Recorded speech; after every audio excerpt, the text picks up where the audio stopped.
this guy is sitting here. Why this man is sitting there with the heads of state? The Which white one? guy. The white guy. No, we have only air set here. No, he don't. He's behind me. No, he was not behind. Before he was sitting. Yeah, of course. And he's resolving this for the not assassinate. We cannot do it. Honestly. In this commission, we have two ladies. Hey!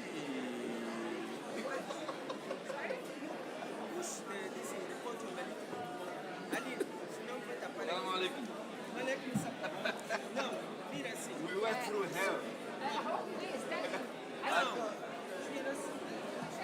Okay, chef. Okay. We need to announce it, get people out of the front. It's overflowing right now. We need to get people to stand up, to move outside. Maybe when the presidents come. Yeah. We must go out.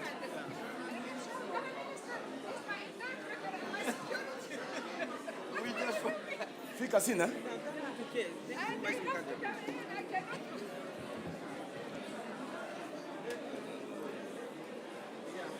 Because they, is that 4:30 or what? Because they've told the We're chair. going to need security to clear Who?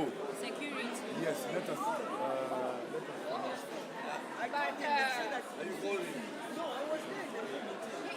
it's up to you. We, the party, who Please, can we kindly request security to clear the front row here? Security, can you help us to clear in front here so that you move everybody out and leave only heads of states, please? It's been half an hour we're saying this. I know, someone, one of the, come here and then say silence and that's all.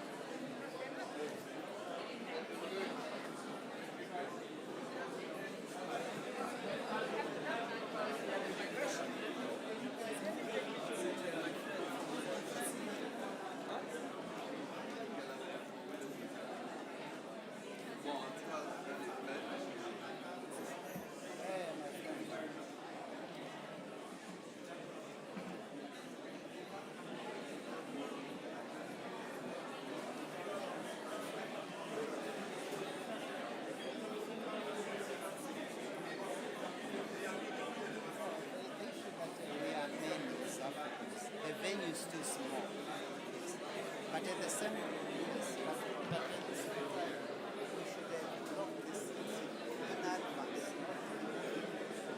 Big chief. Don't do that now, because the chair is the president of Britain. So when he comes here, inform the. Yeah, but I don't know, there has been a miscommunication or whatever. He was told at 4:30.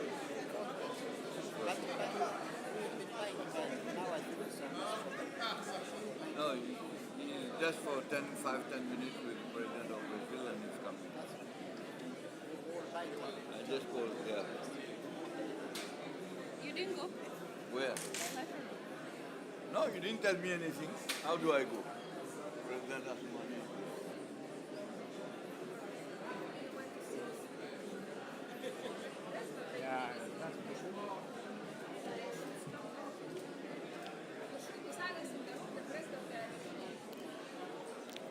please, can we have some silence? And they should stand. Please, can you stand up as the President of the Union walks in?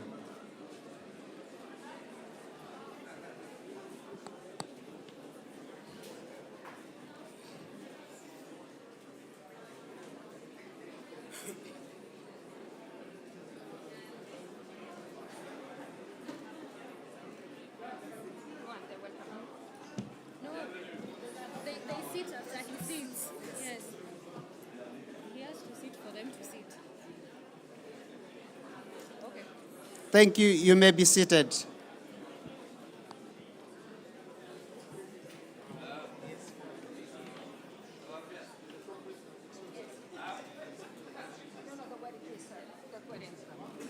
We know, sir. Thank you.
He's a minister and he's the chair. He's the minister.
Please, can you clear the front space for His Excellency to enter?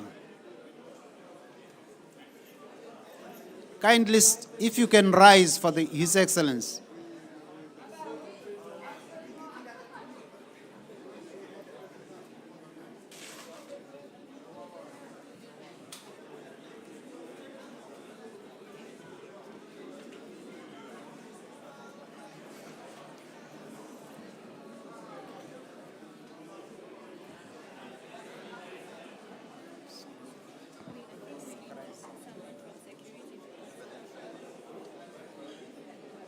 We still have to decongest the front.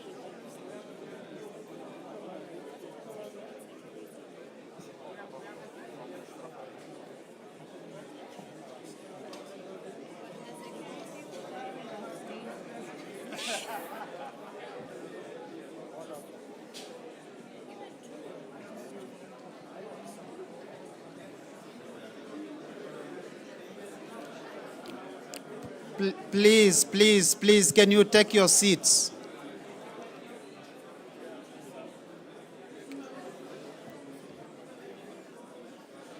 Can we clear the space between the first row and the podium? Please.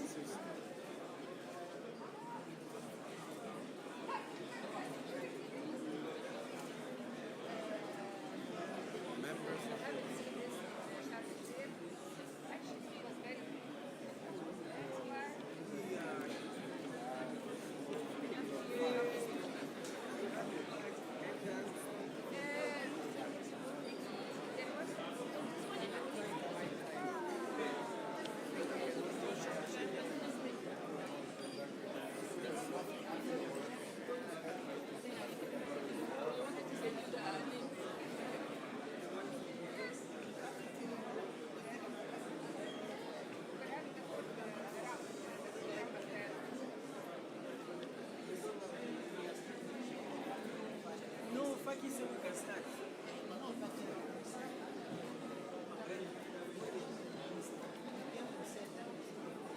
But that was some while ago. That's not, no, that is No, but that was a while ago.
person will be. Adesina is not here, but let us go to. coming at 5. It's coming at 5. Then we start with them. This one, yeah. With the commissioner, it's better you have a pen. Yeah, I have a pen.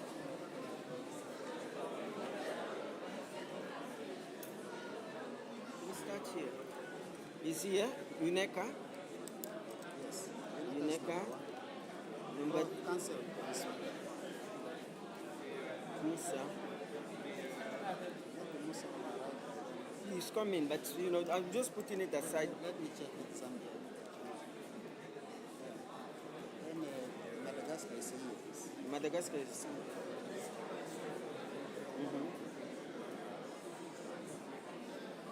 This one is This one is here. this is Madagascar. That was Seychelles. Madagascar is here. Then is coming.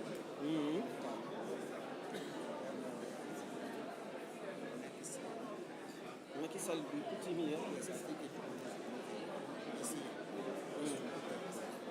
Can't keep him waiting for others. Yeah. Let me see. That's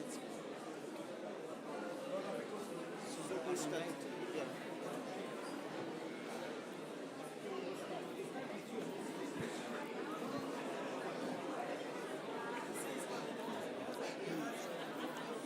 Your Excellencies, we can start with the program for today. May I kindly appeal for silence?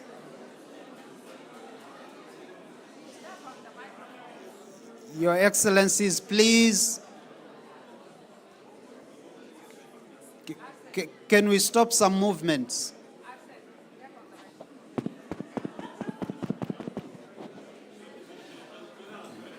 Your Excellencies, our heads of state and government, honorable ministers present, as well as Excellencies, ambassadors and high commissioners, Excellencies, commissioners, CEO of NEPAD and all other dignitaries, would want to start with the session for today. And on that note, I've got the honor to invite Her Excellency, Ambassador Josepha Sako, Commissioner for Agriculture, Rural Development, Blue Economy, and Sustainable Environment of the African Union Commission, who will be moderating this session. Your Excellency, over to you.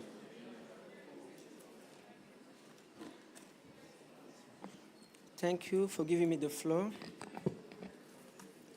Good afternoon, Excellencies. Bon après-midi. Boa tarde a todos. Let's call the meeting to an order. Excellencies, Head of States and Government, Honorable Ministers, Excellencies, Head of International Organizations, my colleagues, Commissioners, ladies and gentlemen, all protocols duly observed. I will also like to welcome Your Excellencies to the African Day and to thank you most sincerely for accepting the invitation and for setting aside time despite your busy COP28 to join us. I know that all your agenda is very busy and crowded, but you had time to come to the Africa Day because this is our day, so we need to really be here, speak in one voice, common position, and then drive our agenda of environment.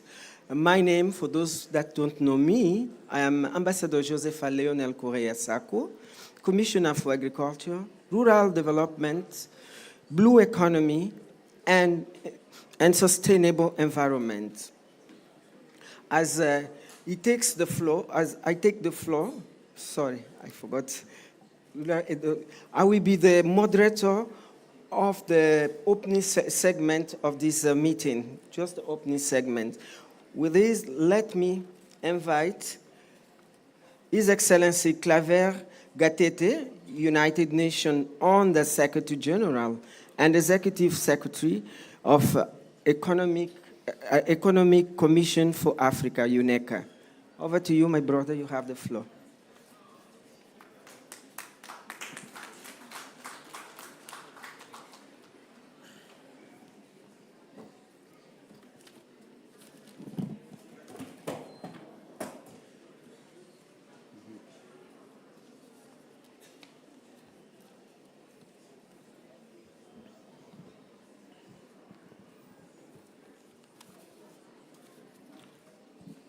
Your Excellency, Mr.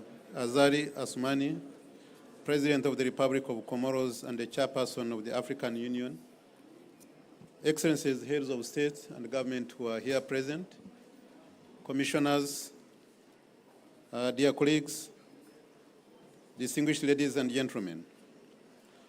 As we gather here today at the COP28, we are faced with a critical challenge that demands our unwavering attention and concerted effort, the imperative to scale up finance for climate action and green growth in Africa.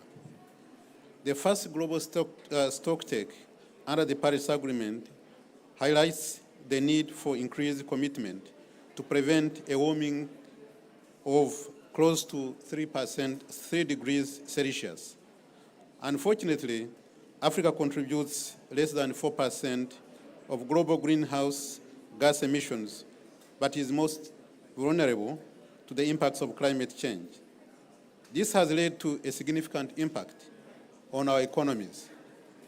On average, we are experiencing 5% loss of GDP annually, with some countries experiencing loss up to 15%. Additionally, some of our nations are compelled to allocate unplanned budgets up to 9% to mitigate the impact of extreme weather conditions. At COP28 and beyond, countries must respond to the global stocktake with increased mitigation and climate finance ambition, a fully operational and funded loss and damage fund, enhanced commitments to significantly increase adaptation funding, and support for just and equitable transitions that speaks to Africa's special needs and circumstances. Excellencies, ladies and gentlemen, we recognize that the scale of investment required to address climate change far exceeds the current levels of funding available, particularly for adaptation and resilience, which requires investments to the tune of 87 billion annually, US dollars, according to the Africa Group of Negotiators. We must seize the many mitigation opportunities available to us to secure a sustainable future for the continent. Above all, it is incumbent upon us to take decisive action. We must mobilize resources and channel investments towards climate resilient and low-carbon development pathways. This requires a fundamental shift in how we approach finance, embracing innovative mechanisms and partnerships that unlock the necessary resources for sustainable development in Africa. To achieve this, we need to explore ways to leverage Africa's own resources and capital markets, while also advocating for a revamp of the global financial system to better serve Africa's needs.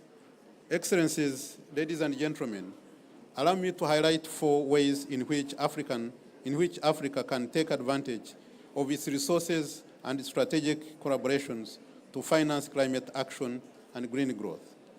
First, we must prioritize investments in the deployment of the continent's abundant renewable energy resources and the transformation of its critical minerals to develop regional and global clean energy value chains.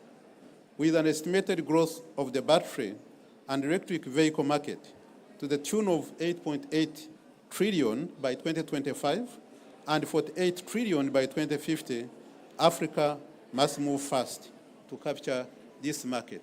This was indicated by the study by the Bloomberg recently.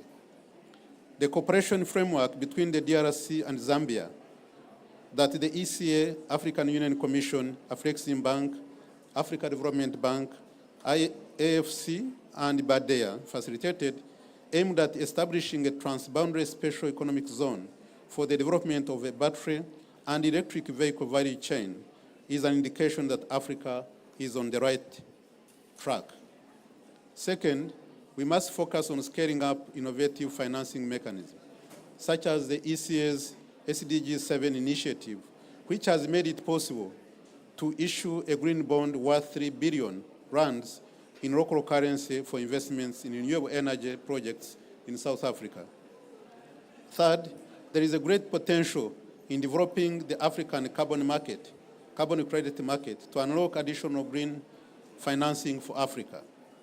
Africa's research shows that at $120 per ton of carbon, nature-based carbon credits could generate 82 billion on the annual basis, which is about 1.5 times the amount of money that we get in terms of the official development aid. But it's not important that we exercise caution when it comes to relying on voluntary carbon credits from nature-based solutions as a key source of climate finance in Africa. Instead, we must equip our member states with the necessary data-driven evidence to gain a better understanding of the nuances and risks involved with this approach. We must address the asymmetry between demand and supply to ensure that Africa's participation in carbon markets involves a high integrity credits and is increasing. In view of this, ECA is supporting the Climate Commission of the Congo Basin to develop a carbon registry and protocols for transparency. Furthermore, our African Climate Policy Center supports capacity strengthening on Article 6 of the Paris Agreement. Fourth, the need to develop and roll out a pipeline of bankable projects on the continent cannot be overemphasized. The UN Regional Commission's collaboration with the Glasgow Financial Alliance for Net Zero and the UN Climate Change High-Level Champion to scale up the pipeline of bankable climate projects is making progress, but more needs to be done to attract funding for large and transformative projects. In Africa, we are working with the African Union Commission to enhance the bankability of PIDA projects under this initiative. Excellencies, ladies and gentlemen, as I end my remarks, my call to you is the urgency to focus on how we can support, scale up, and connect these Africa-driven initiatives and identify and address barriers for action. The decisions we make here today will reverberate for generations to come. We have the opportunity to work together to demonstrate our collective resolve, vision, and solidarity as a continent at the United Nations Summit of the Future next year. I thank you so much for your kind attention.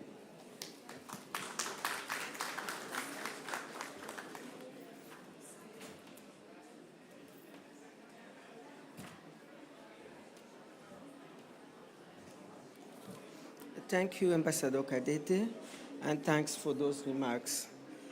I will now like to give the floor to His Excellency Weval Ramkalawan, the President of the Republic of Seychelles and the Chair of the African Island Climate Commission. Over to you, Excellency.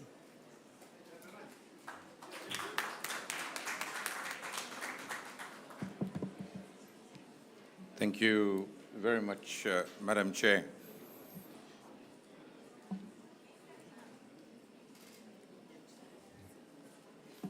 My good friend from the Comoros, the Chair of the African Union,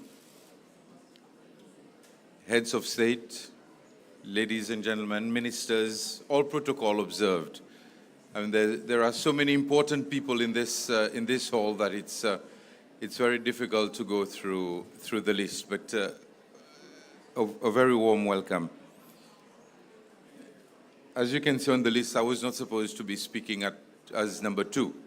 There were a lot of other people who were supposed to speak before me, but anyway, we'll catch up eventually. But let me, on this Africa Day, first of all, start by congratulating our brother from Madagascar, President Rajoel,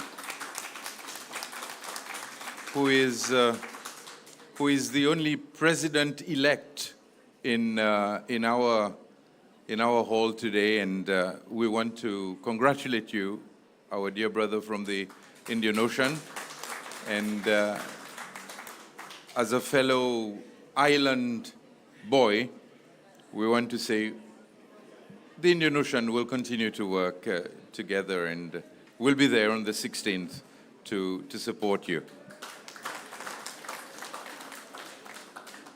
The topic that we are addressing today, the question of finance, is of course one which is very important, especially for us, islands of Africa.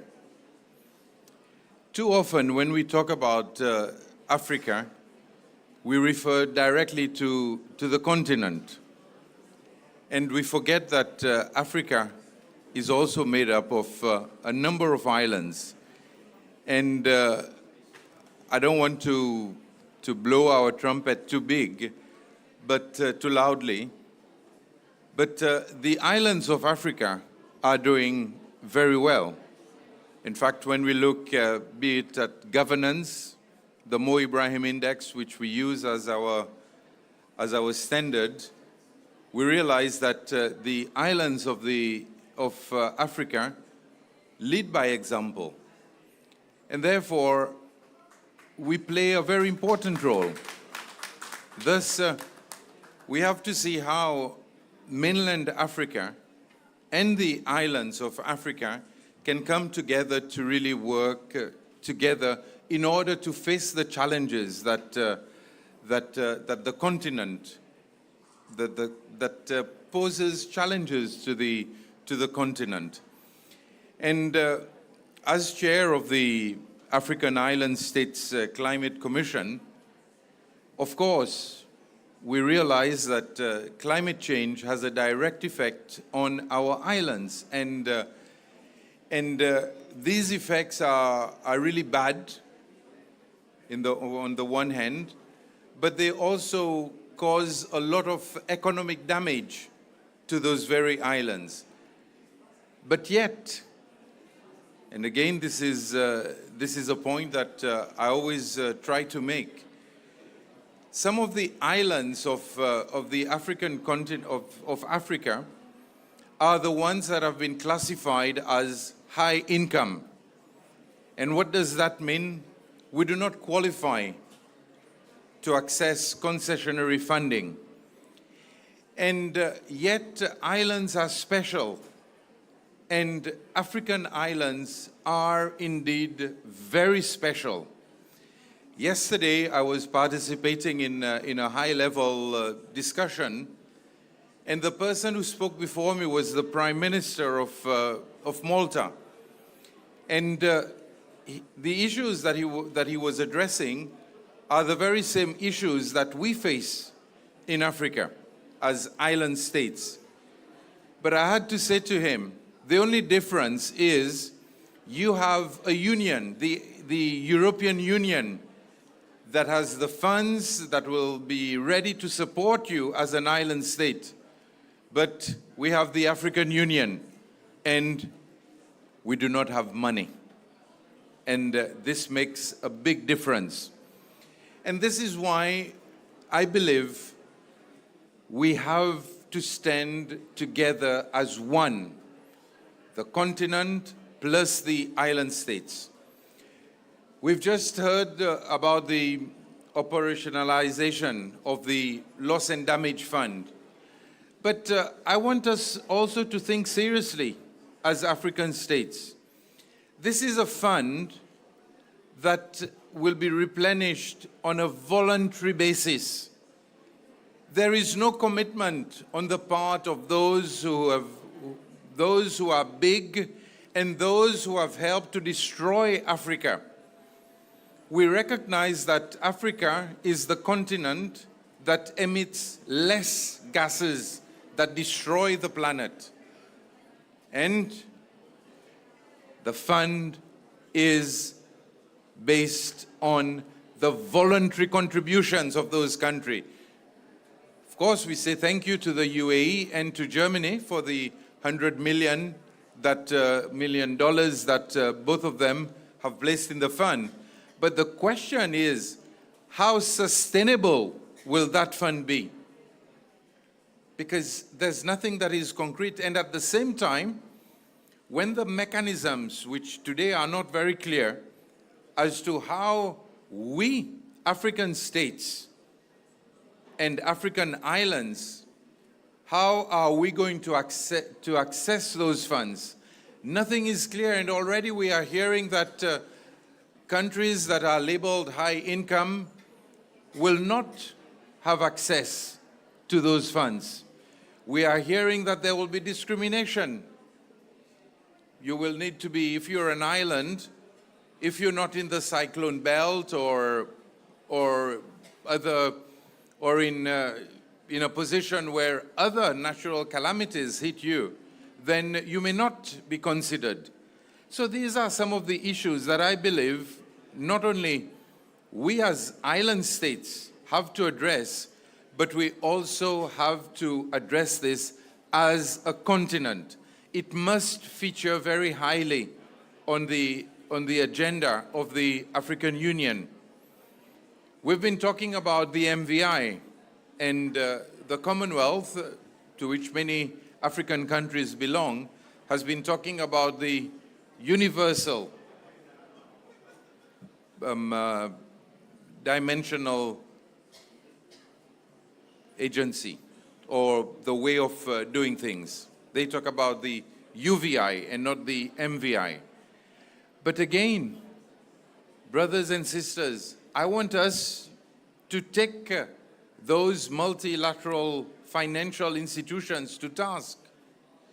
We need to tell them we have to access the concessionary financing, because we as Africa, we are not only cleaning up, Africa as a continent cleans up the mess that we produce, but we are also cleaning up the mess of the world.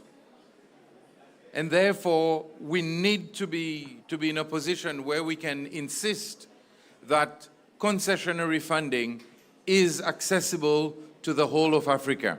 And this is how we are going to be able to resolve some of the climate issues.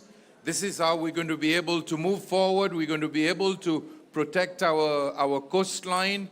We're going to protect the beauty of our islands. And remember, when we go into poverty, and this is something I mentioned, and I think it was, I keep quoting President Macky Sall, when he said very clearly, look, the West may tell us to protect the rosewood tree or to protect this, that, and the other, but when the African man and family go hungry, they will not bother as to whether this tree is important to nature.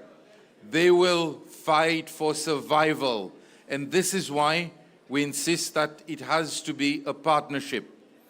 So, as chair of the island states of Africa, I am very encouraged by the participation of all members. We're hoping to have a meeting of the ministers. We've had a meeting in the Seychelles, and the commitment is there because we all face the same issues. We are all facing the same challenges. And we know what happens. When we are faced with those challenges, money that is supposed to go into education, into health, into the youth, into sports, and into improving the standard of living for our people, go towards environment protection. And I can say that because right now in the Seychelles, we are facing the brunt of climate change. The rise in sea level is not just a theory. The rise in sea level is a reality for us islanders.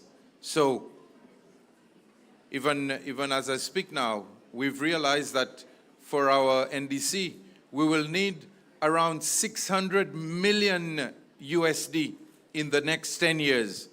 And what does that represent? It represents 5% of GDP. It represents 10% of the annual budget of the country. And that's money that could have been put in education and in other areas which would help raise the standard of living of our people and would make us a better African country. So thank you very much, Madam Chair, and I'm sure that as Africa, we will ensure that our commitment grows from strength to strength, and the 1.5 degrees Celsius target, even though many countries are now, even though the world now is going in the opposite direction, but I am sure that we as Africans will take this commitment seriously, and we will continue to help protect our one and only planet. I thank you.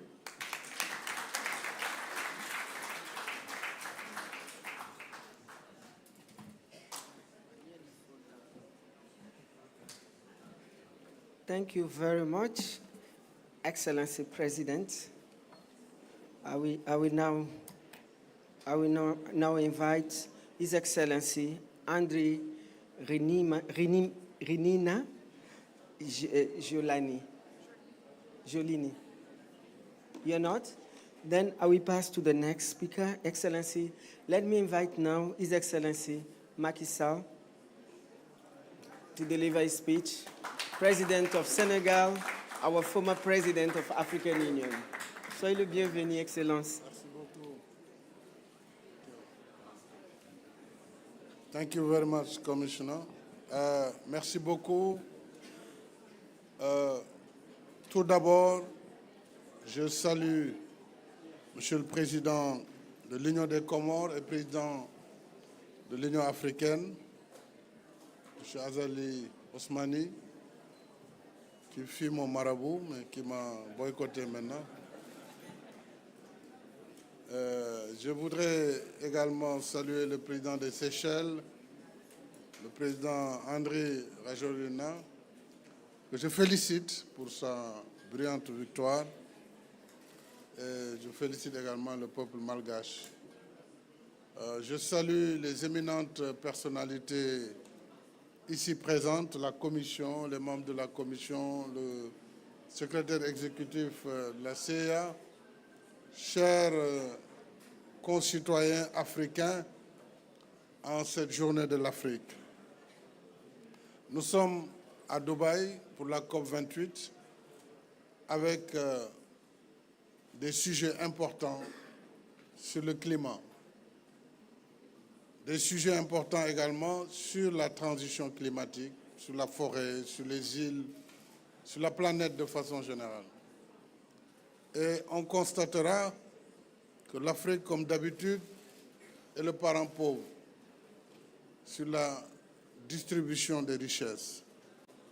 L'Afrique, malgré une faible participation dans le réchauffement climatique, parce que nous le savons, nous sommes une société qui n'est pas industrialisée, et donc notre contribution dans le réchauffement est inférieure à 4%, et pourtant déjà nous sommes très fortement engagés pour l'action climatique dans tous nos pays.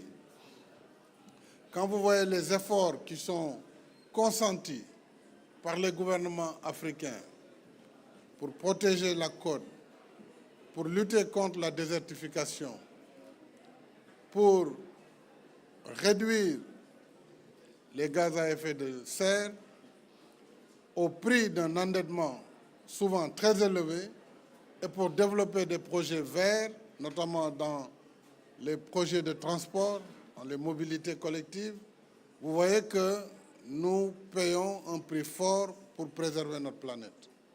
Alors tout ce que nous demandons, c'est que cet effort soit accompagné pour nous éviter d'emprunter les mêmes voies qui ont mis la planète dans son état actuel. C'est-à-dire que l'Afrique a un besoin légitime de développement. L'Afrique a un besoin légitime d'industrialisation.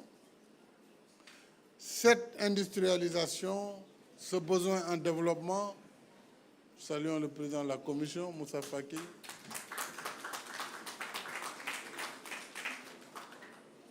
Je disais donc que l'Afrique a un besoin légitime d'industrialisation pour faire partie des chaînes de valeur mondiales. Au lieu d'être un réservoir de matières premières, nous devons bannir cette politique. Depuis très longtemps, depuis des siècles, l'Afrique n'a été qu'un réservoir pourvoyeurs de matières premières, minérales, forestières, océanographiques, halieutiques. Il nous faut transformer ces matériaux, il nous faut transformer pour donner de la valeur ajoutée et pour donner des emplois à la jeunesse du continent.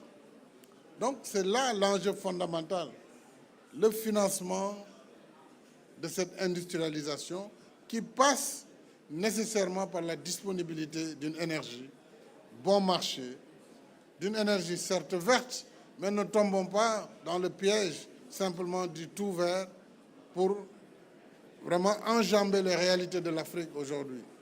C'est-à-dire que l'Afrique doit bénéficier d'une transition énergétique juste et on doit accompagner cette transition énergétique. Donc, il faut que nos partenaires sur cette question soient assez corrects avec nous pour accompagner la transformation vers l'économie décarbonée. On ne peut pas du jour au lendemain être dans une économie décarbonée. On a besoin de cette transition. On a besoin aussi de financements adéquats pour valoriser tout le potentiel renouvelable du continent. Il est énorme, ce potentiel. Que ce soit l'hydroélectricité. Rien que Inga 3 pourrait éclairer la moitié du continent. Mais c'est près de plus de 40 gigas d'électricité. Ça demande énormément de ressources, plus de 20-30 milliards de dollars d'investissement. Donc il faut mobiliser la communauté internationale et les partenaires, y compris partenaires privés, sur la valorisation de ce potentiel d'énergie renouvelable sur le continent, tout en accompagnant les énergies fossiles de transition, notamment le gaz, et pouvoir être au rendez-vous de 2050-2055. Quoique c'est de la seule façon que nous pourrons réussir notre industrialisation, que nous pourrons donner l'emploi à notre jeunesse qui n'a pas vocation à aller périr dans la Méditerranée ou à se retrouver en Europe ou aux États-Unis. L'avenir de la jeunesse africaine, c'est sur le continent africain. Donc moi, ce plaidoyer, c'est ce que je voulais dire.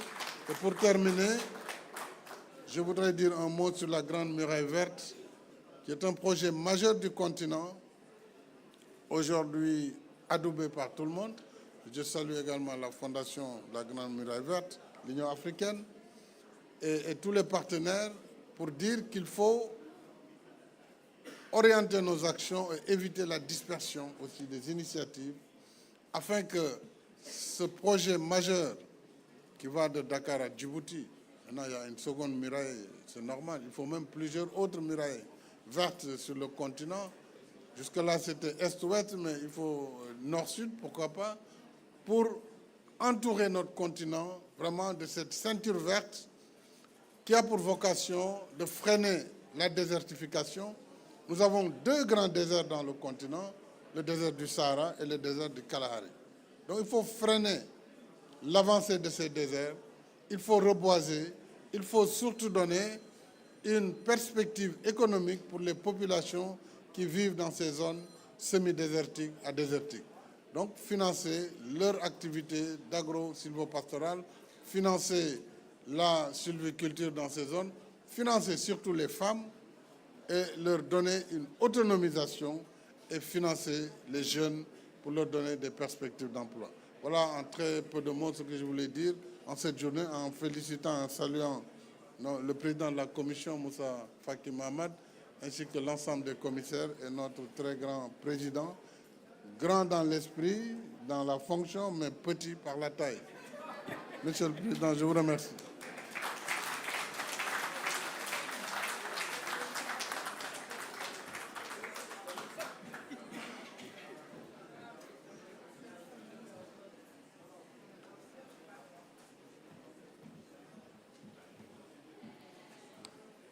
Merci beaucoup, Excellence, pour votre discours vraiment très élucidant, très orientant.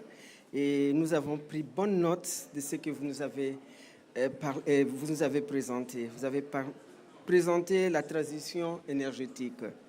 Et nous, en tant que commissaires, quand on est dans des plateformes pareilles, on essaie de dire oui, on doit avoir la transition énergétique Just Transition.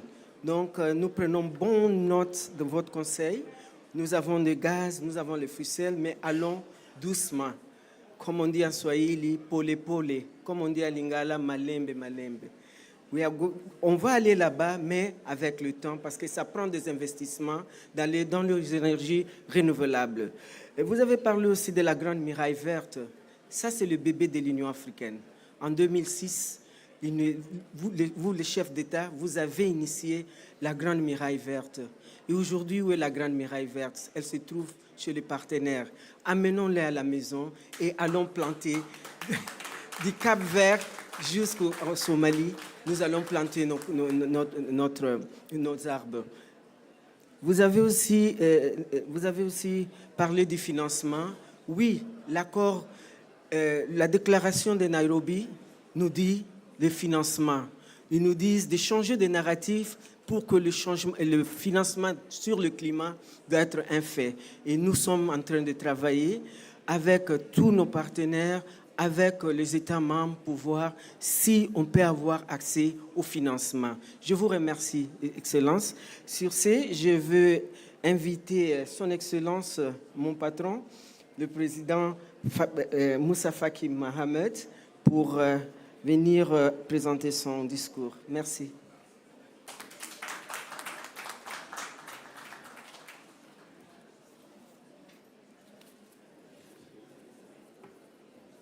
Merci, Madame la commissaire. J'avoue qu'il est très difficile de prendre la parole après le président Macky Sall, toujours pertinent et éloquent. Mais je vais m'essayer quand même. Excellences, Mesdames et Messieurs, permettez-moi, à titre liminaire, d'exprimer ma joie de me trouver ici aujourd'hui parmi vous en cet espace d'Afrique, le pavillon africain de la COP28. C'est le lieu et le moment d'exprimer nos remerciements au gouvernement et au peuple des Émirats arabes unis pour l'accueil chaleureux qui nous a été tous réservé et pour les excellentes conditions de tenue de cette grande conférence.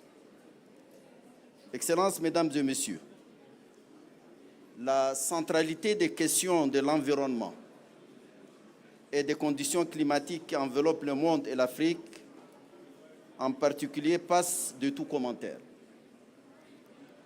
Qu'est-ce qui n'a pas été dit? Tout ou presque a été dit. Nous sommes à la 28e conférence des parties sur le climat. Les problèmes sont toujours les mêmes et je crains fort que les discours soient restés aussi les mêmes. Permettez-moi, tout en restant particulièrement sobre, de mettre en relief 4 remarques. La première est celle du constat que l'Afrique, considérée comme un pollueur mineur de la planète, est inversement proportionnelle au continent, dont les avantages en matière d'investissement dans le climat demeurent les plus modestes. Cette étrangeté atteste d'une injustice, encore une autre, dirais-je, vis-à-vis de l'Afrique. Il est de la plus haute importance que le jour de l'Afrique mette sans embâche cette injustice en relief. Notre message ici doit être sans ambiguïté. La deuxième remarque est relative aux investissements financiers en Afrique et de la part des conditions climatiques là-dedans. Sans vouloir avancer des chiffres, force est de remarquer que cette part demeure une part congrue. Notre plaidoyer ici, pour l'avoir augmentée, ne devrait pas faiblir. C'est le deuxième message que cette journée devrait envoyer avec toute la force de nos voix conjuguées. La troisième remarque est relative à notre conception du lien entre la transition et l'adaptation. Il est clair aujourd'hui que le vue de l'Afrique sur cette thématique ne coïncide pas forcément avec celle de certains de nos partenaires. Il est fondamental que des négociations sérieuses s'ouvre sur ces questions pour dégager un consensus pratique là-dessus. C'est le troisième message qu'il est souhaitable que cette journée d'Afrique envoie au reste de la planète. Enfin, je voudrais, et c'est ma quatrième remarque, mettre en relief notre forte référence à la déclaration de Nairobi. Il ne sert à rien d'adopter des déclarations solennelles et de s'en détacher par la suite. En matière environnementale, la déclaration de Nairobi doit être et doit demeurer notre credo. Elle est notre référence en la matière et à ce titre, la journée de l'Afrique doit être la journée de notre attachement unanime à notre déclaration. L'Afrique n'aura aucune force, nulle part, si elle oublie un seul instant que sa chance est toujours, en toutes circonstances, dans son expression d'une seule voix. Je vous remercie.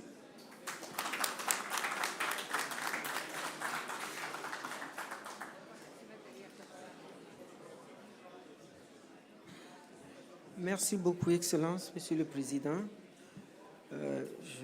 Je note la présence de Dr Adesina, le président de l'ABAD. My dear brother, classmate, you have the floor.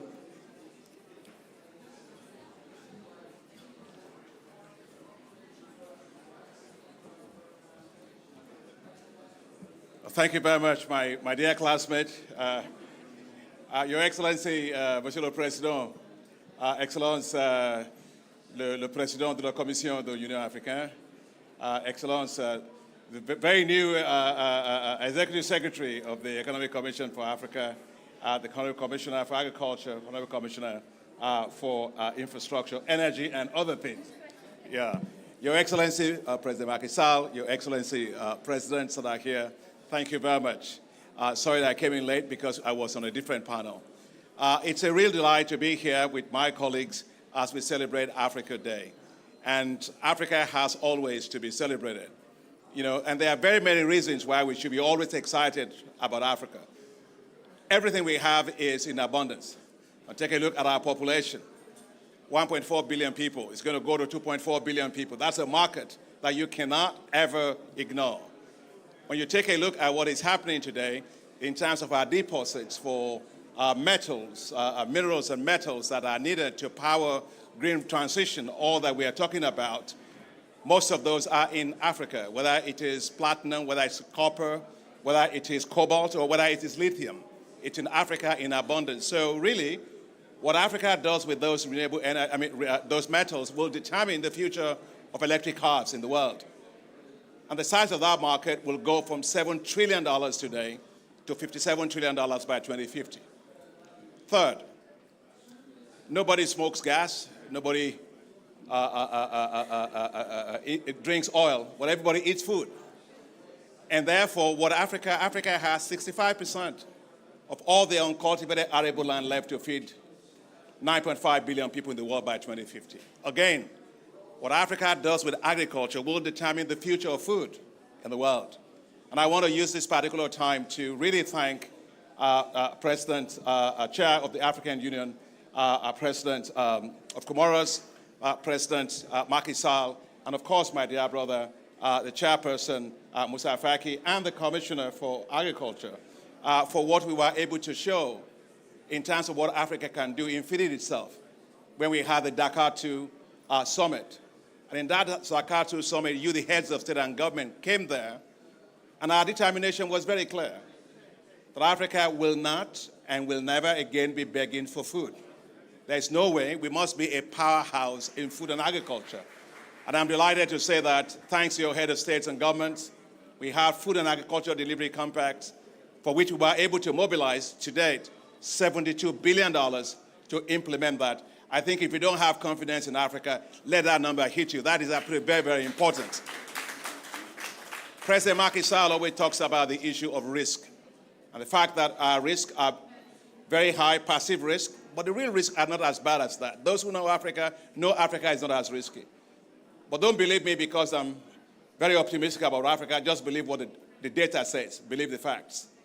We actually had an assessment that was done, to look at the infrastructure. Infrastructure is a major issue.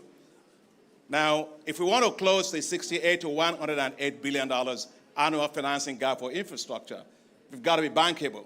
The risk of investment must be low, and the risk of default must be low. Well, everybody thinks that the risk of default is high in Africa. Absolutely not. There was a study that was done by Moody's Analytics, and that result actually looked at 14 years of cumulative losses in terms of infrastructure investment. What did they find? Africa has the least in terms of non-performing loans on infrastructure. Africa is bankable, and that's why we should be proud of who we are, be proud of our continent. And the last thing I want to say before I go and sit down is that the best thing that will happen to us in this continent is our young people. Take a look at it. 477 million of them between the ages of 15 and 25. And these people are going to be the ones with creativity, with the ideas that are going to drive fintech, that are driving creative industries, that are driving food and agriculture. These are the ones that are going to be the wealth creators of our continent. But sometimes when we look at them and they go on Mediterranean Sea and they die, our hearts bleed. But I just want to say that as we celebrate Africa Day, let's make it Africa Day for the young people of this continent. Because the truth be told, they are not the tomorrows of Africa. They are the todays of Africa. And generally when I go around and I ask, we have a lot of youth empowerment programs. I want to just urge, let's take a look at these young people as assets, not risks. And let's begin to invest in them, invest in them, invest in them. That's why I would like to just say on this Africa Day that the African Development Bank believes in Africa's youth. And therefore, that's why we are establishing what's called Youth Entrepreneurship Investment Banks. New financial institutions that will create new ecosystems that will not see the young people of Africa as risk, but will see them as assets. That will allow them to have access to finance with dignity for their businesses to grow it. Why is it that the fintech industry in Africa, the unicorns, we have 7 of them, are financed by private equity funds from outside of Africa? Only 1% of that private equity financing comes from Africa. No. We should put our capital at risk behind our young people, because if we don't, then we ourselves are at risk. I want to commend our African heads of state and government. Thank you for the tremendous leadership. Thank you for everywhere we go in the world. You stand, your voice, your presence, your determination. Africa, because of you, can no longer be ignored. And I just want to say that if you didn't realize it, that where the powerhouse is going to be on investment, just think of the following. We had the Africa Investment Forum just 3 weeks ago in Morocco. And we were able to mobilize $34.84 billion of investment interest to Africa in less than 72 hours. So believe in Africa, trust in Africa, let's rise. Poverty will not be our destination. We must be a nation of wealth, and let's do everything to develop with pride. With our leaders, with the African Union Commission, I know, and you, the young people, and the women of Africa in particular. Yes, because I think when women in Africa wins, Africa will win. Thank you very much. It's good to be here.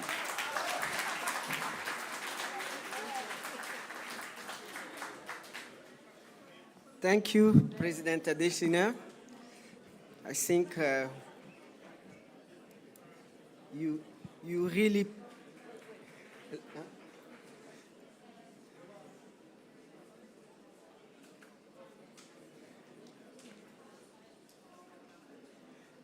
Thank you, Dr. Adesina. Thank you for your statement. You really say what we have to know, and making advocacy of the wealth that this continent has. Let us make noise, because Africa is really the future of tomorrow. It's the future of today, the future of tomorrow, so we should make noise during our African Day. Thank you very much. So now, Komoro is the chair of the African Union, representing the continent on different thematic areas: agriculture, infrastructure, trade. All this is under the purview, the mandate of the President of Komoro. I now have the honor to welcome you, Excellency Azali Assoumani, President of the Republic of Komoro, to deliver your statement and to open officially this day. Merci.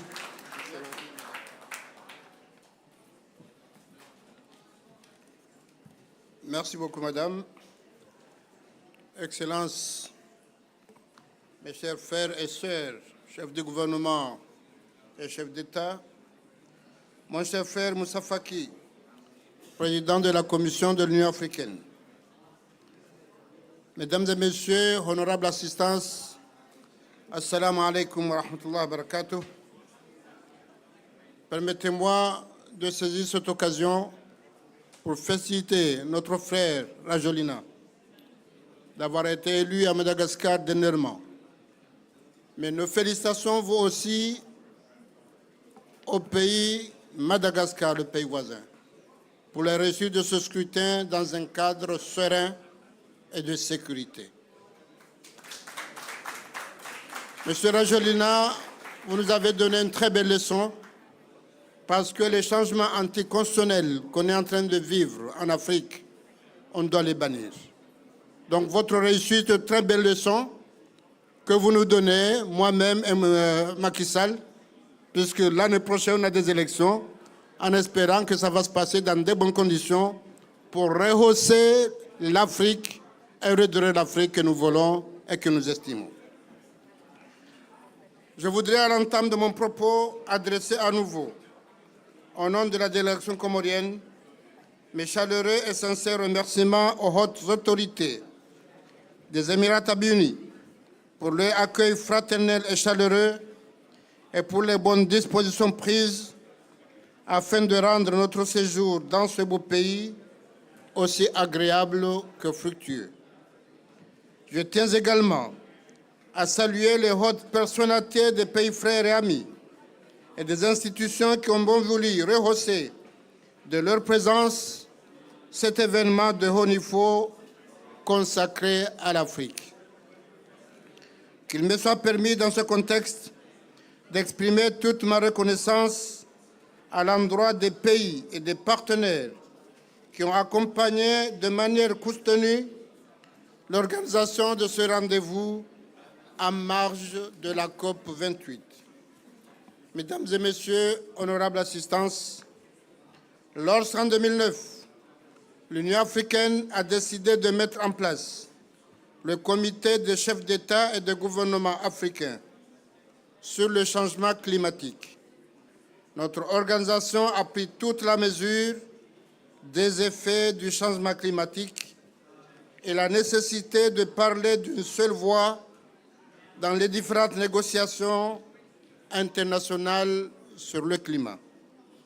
Ainsi, la Journée de l'Afrique, en marge de la conférence des parties sur le changement climatique, est une occasion de réitérer l'importance d'une croissance verte, durable et d'un partenariat innovant pour assurer le financement du climat dans notre continent. Cette plateforme d'échange qui nous offre l'opportunité de consolider nos positions pour une meilleure mobilisation des capitaux internationaux à travers les investissements permettra d'imprimer l'agenda africain dans les conclusions de cette conférence internationale.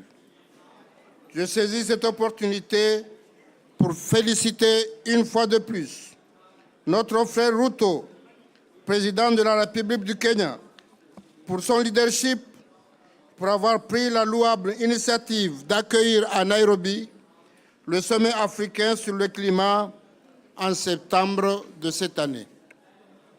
La déclaration de Nairobi, qui en est issue, est la preuve que nos pays et notre organisation panafricaine ont relevé dans un esprit de solidarité agissante tous les aspects du développement durable de notre continent et du changement climatique. Cette déclaration, qui reflète la seule voix de l'Afrique sur la scène internationale, a pris en compte les synergies d'une économie verte et bleue afin de ne laisser aucune catégorie de pays en marge de cette dynamique continentale. Cette approche inclusive et participative permet sans nul doute de tirer profit et de protéger les vastes terres arables de notre continent face aux effets du changement climatique. Elle ouvre aussi la voie à l'exploitation, à la préservation de nos espaces lacustres et maritimes en considérant le grand potentiel des 38 États côtiers ou insulaires de l'Union africaine. Mesdames et Messieurs, dans mon discours d'investiture à la présidence de l'Union africaine, j'ai souligné le rôle crucial que doivent jouer les océans et les ressources marines de l'Afrique dans notre agenda climatique, notamment en cette phase du deuxième plan décennal de notre agenda 2063. Je reste convaincu en effet que l'économie bleue, au même titre que l'économie verte, du fait des immenses potentialités que regorge notre continent dans ce domaine, constitue un véritable catalyseur du développement durable de notre continent d'Afrique. Elle représente également un catalyseur de l'accélération de l'ASLECAF, thème de l'Union africaine pour cette année 2023 et dont j'ai l'insigne honneur de veiller à sa mise en œuvre. Cette conviction m'a conduit à faire de la promotion de l'économie bleue et de la contribution des États insulaires et côtiers d'Afrique, cette dynamique, une des priorités de mon mandat dans notre combat collectif en faveur de ce climat. Cette journée de l'Afrique m'offre donc l'opportunité de lancer un appel solennel à une combinaison parfaite et utile du développement vert et bleu dans la droite ligne du processus dit de Moroni, impulsé au mois de juin dernier à Moroni, à l'issue de la conférence ministérielle sur l'économie bleue et l'action climatique. Et c'est l'occasion pour moi de réitérer ma gratitude à mon cher frère Moussa Faki, président de la Commission africaine, et aux différentes délégations qui ont pris part à cet événement. Cette conférence s'est penchée sur la nécessité de repenser la gouvernance maritime mondiale et de s'assurer d'une meilleure prise en compte des préoccupations majeures des États insulaires et côtiers africains dans les forats internationaux sur le climat. Les enjeux globaux liés au climat appellent à plus de mobilisation et de solidarité de la communauté internationale, d'autant plus qu'il y va de sa survie des États insulaires et côtiers dont certains sont déjà confrontés directement aux effets du changement climatique, notamment la montée des eaux. D'ailleurs, en adoptant l'appel de l'action de Moroni en faveur de l'océan et du climat, les États et les institutions présents ont confirmé l'urgence d'une action d'envergure face aux enjeux climatiques. Les participants à la conférence de Moroni ont reconnu que l'économie bleue peut apporter un souffle novateur à la croissance économique africaine et générer des emplois durables à travers l'utilisation du potentiel marin et halieutique au sein de notre région. Dans cette optique, l'initiative de la Grande Muraille Bleue ou la nouvelle frontière de la Renaissance africaine, l'un des plus grands projets de notre continent, représente une grande opportunité pour l'Afrique dans sa vision de faire de l'économie bleue régénératrice et durable, directement profitable aux communautés. Cette initiative qui demande tout notre soutien au regard de sa capacité d'agir positivement sur nos économies trouvera en l'ASLECAF la plateforme idéale pour le développement des chaînes de valeur durables et intégrées. Ceci m'amène, en ma qualité de président en exercice de l'Union africaine et de surcroît président d'un État insulaire, à émettre le vœu que cette rencontre soit l'occasion de convenir à l'institutionnalisation d'un panel de haut niveau dont le principal objectif est de faire le plaidoyer en faveur d'une conciliation systématique de l'économie verte et de l'économie bleue dans l'agenda international de développement. Ainsi, je reste confiant qu'à travers cette combinaison du blé et du vert, nous porterons ensemble encore plus haut les recommandations des deux déclarations de Nairobi et de Moroni dans les instances internationales de prise de décision. Et c'est sur cette note d'espérance que je déclare ouverte cette journée africaine. Je vous remercie.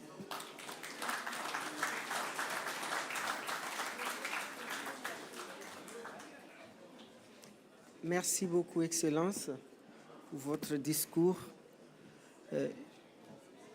Je suis presque à la fin de ma mission comme modératrice. Donc, on continue avec le programme. Donc, je vais inviter Son Excellence Ramatoulaye Diallo pour venir modérer, mais je crois que Son Excellence le Président Macky Sall a déjà présenté la Grande Muraille Verte. C'est juste 5 minutes avant qu'on passe au suivant point qui est la signature, qui est l'annonce et signature du financement. Merci. Merci beaucoup, Madame la Commissaire. Que dire après les éloquents présidents, Monsieur le Président Macky Sall, Monsieur le Président de la Commission Faki, merci infiniment pour la concrétisation de ce vœu qui nous était tellement cher. Monsieur le Président des Comores, Président de l'Union africaine, rien qu'une phrase. Happy Africa Day. You have a lot on your shoulders. And I do not believe that I have any more word to say after President Adesina, after President Faki, after President Macky Sall, and after my sister, the Commissioner, Her Excellency Josepha Sako.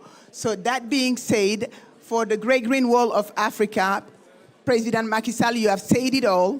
So as Baba has also wished with President Tinubu, we will just proceed with the high level until earliest convenience in January. Thank you very much, and have a wonderful Africa Day.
Take the floor and start.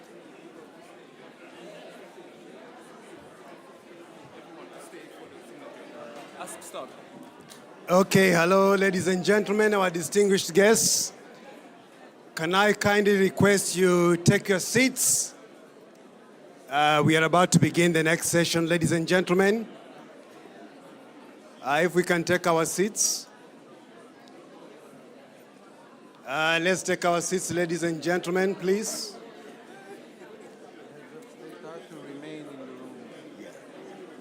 Our distinguished guests, the heads of state, kindly remain in the room. we want to transition to the next session, please. Okay, photographers, if you can now step back. We need to begin the next session, please.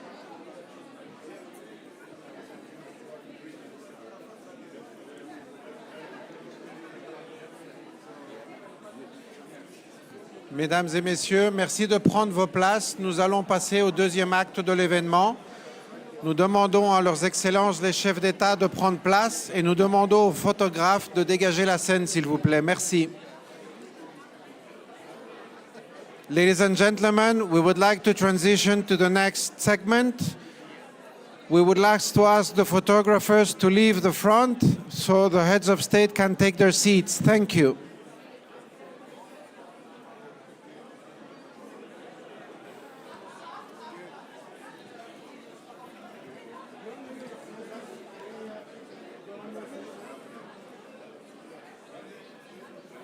If you say it in French, please. Say it in French. Mesdames et messieurs, merci de prendre vos places. Les chefs d'État sont priés de rester dans la salle pour la deuxième partie du programme. Merci.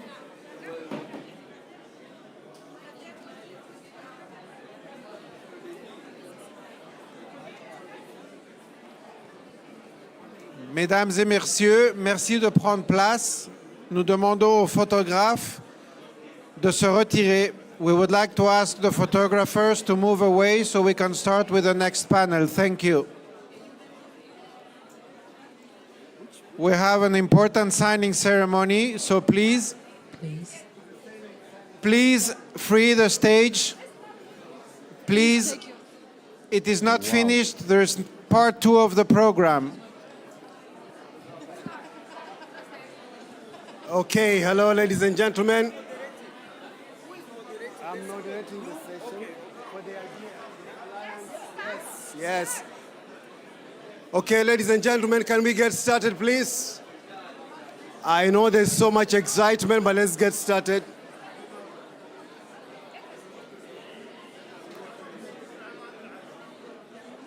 Okay, ladies and gentlemen, thank you. Let's settle down. Photographers, please. Photographers, please, if you can allow us to get started. No. You cannot start this way. It's rude.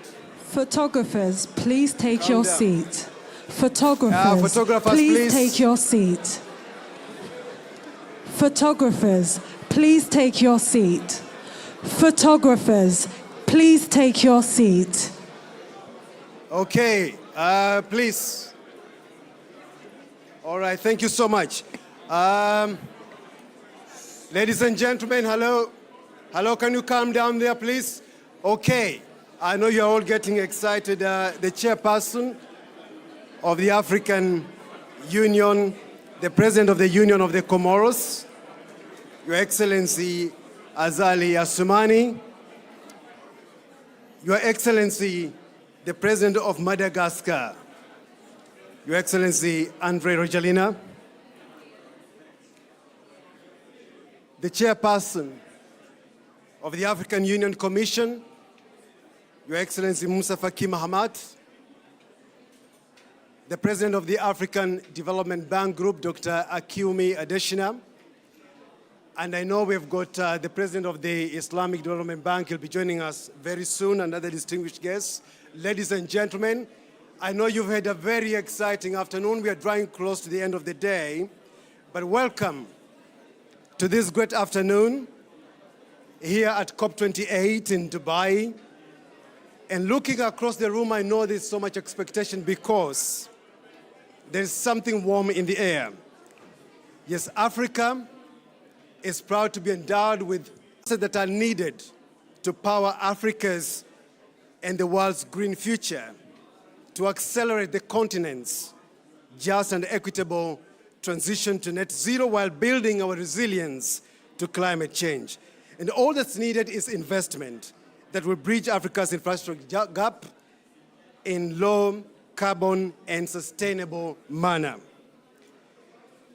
So this is where the Alliance for Green Infrastructure in Africa, AGIA, comes in to prepare and develop a pipeline of bankable green projects and mobilize billions of private sector financing for green infrastructure in Africa.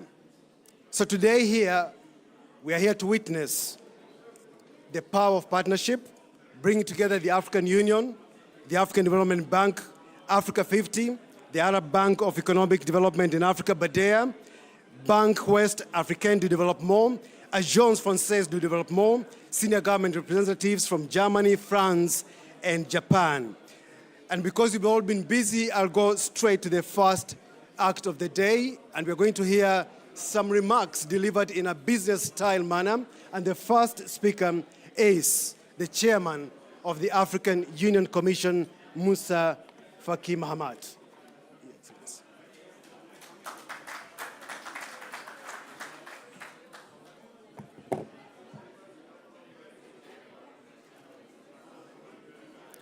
Excellencies, distinguished partners, dear brothers and sisters, I have the honor to represent His Excellency, the chairperson of the African Union. I'm really humbled that he had asked me to deliver a few words on his behalf.